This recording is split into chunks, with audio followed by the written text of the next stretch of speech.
Today we're going to talk about kidney disease.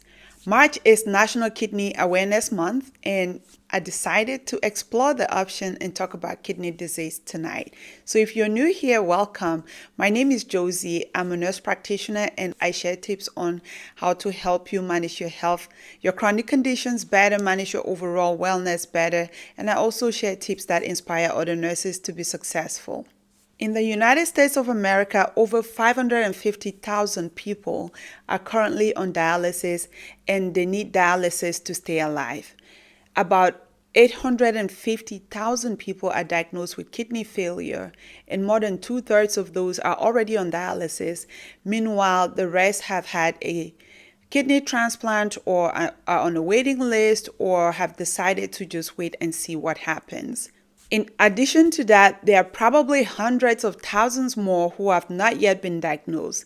Bringing awareness will help go a long way so that people can get checked in time, because early detection for anything, any type of disease, is the best option. In this episode today, I will share with you the truth about kidney failure, the symptoms, transplant, dialysis, and the real risks that are involved. Kidney disease is one of the most silent, one of the most misunderstood, and one of the most life-changing conditions that we see in healthcare. And the truth is, most people don't even know they have it until it's already advanced. What do your kidneys actually do? Our kidneys are small but powerful. They filter blood 24 hours a day, 7 days a week. They never take a break. They help to remove toxins. They balance our blood pressure or regulate blood pressure.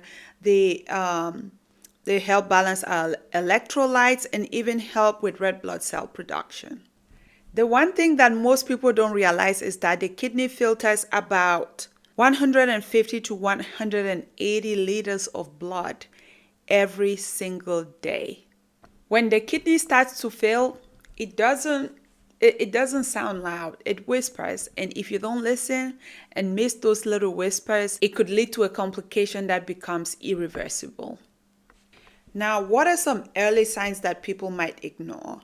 Nowadays, we all do too much and we are always tired and exhausted. Sometimes you could be feeling something and attribute it to exhaustion instead of paying more attention to determine what it is.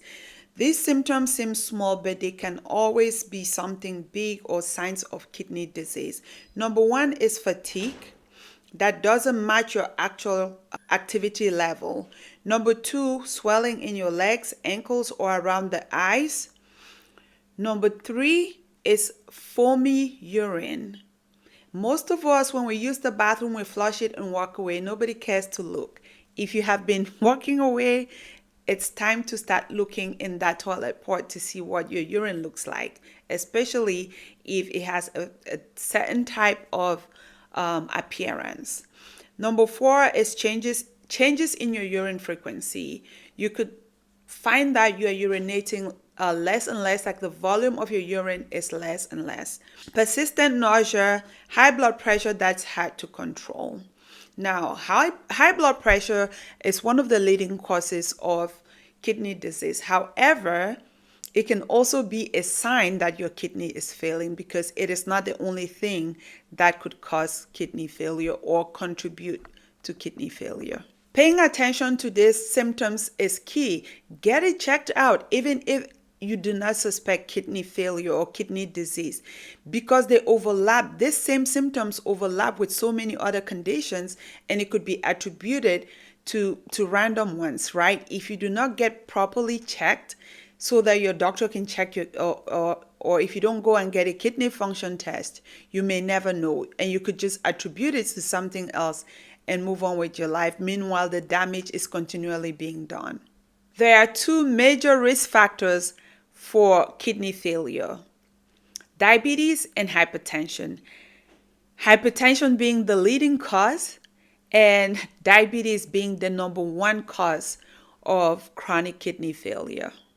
But there are other contributing factors. So you have family history of kidney disease, you have heart disease, autoimmune conditions, autoimmune disorders such as lupus, recurrent kidney infections.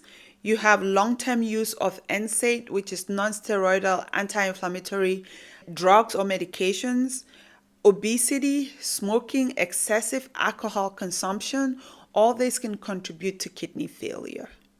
If you fall into this category, regular kidney function tests are recommended. So remember to ask your doctor about kidney function tests and also discuss your risk factors, especially if you have had someone in your family with all the possible contributing factors that I have mentioned. Dialysis. Dialysis is a lifeline because when your kidneys fail, as I said earlier, your kidneys filter about 180 liters of blood every day. And the essence of that is to remove toxins and waste from the bloodstream. If you need dialysis, you need it. If you don't get it, your time here on earth will be limited.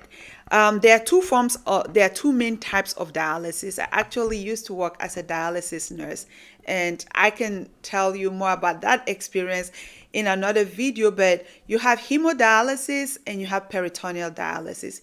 Hemodialysis, you're preparing and going to the center 3 days a week to get dialyzed. And in peritoneal dialysis, you are trained to do that at home, and every night when you go to sleep, you dialyze. Dialysis keeps people alive, but it also comes with a cost, right? After dialysis, you may feel tired, cramps, fatigue, low blood pressure. It increases your risk of infection, especially if you do hemodialysis and you have strict fluid restrictions. This limits your lifestyle. This limits your it's a life-changing event, for lack of a better word or a better phrase. Another option with kidney failure when it gets to a certain stage, which I know we didn't talk about the stages in this video, but when kidney failure gets to stage 4, you start talking about transplants and dialysis options. Some people qualify for transplant, some don't. Transplant is an option. However, you need to keep in mind it's just a second chance. It's not a cure. There's no guarantee that you're going to find a match. If you find a match, there's no guarantee that your body is going to accept it. If your body accepts it, there's no guarantee that that kidney is not going to fail down the road. And you have to modify your lifestyle to meet the requirements of this new kidney. You're on lifelong medication, anti-rejection medications. You need a great support system. Transplant offers freedom from dialysis, right? So you weigh your options. Going to a center 3 days a week, or getting a transplant and then managing the medications and hope that this kidney doesn't fail, and hope that the anti-rejection medications do not have a grave side effects on you. Now, let's talk about protecting your kidney health, because prevention is everything. Prevention is key. I know I mentioned earlier hypertension and diabetes. Those can be prevented.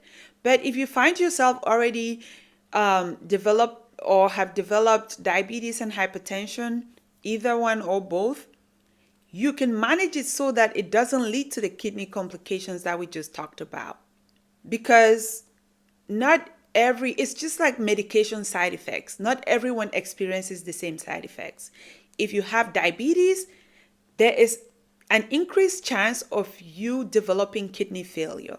So managing your chronic conditions properly and keeping them under control will reduce your risk of developing these kidney failure complications significantly. If this video helped you understand kidney health better, share it with someone you know, especially as we are celebrating National Kidney Month this March. So every day I'm going to drop a video about kidney health, and there are other disease processes that are associated with awareness in the month of March, which I'll be touching on as well. So go check out all the other videos on my page and follow me on all social media platforms at Proactive Medicine NP.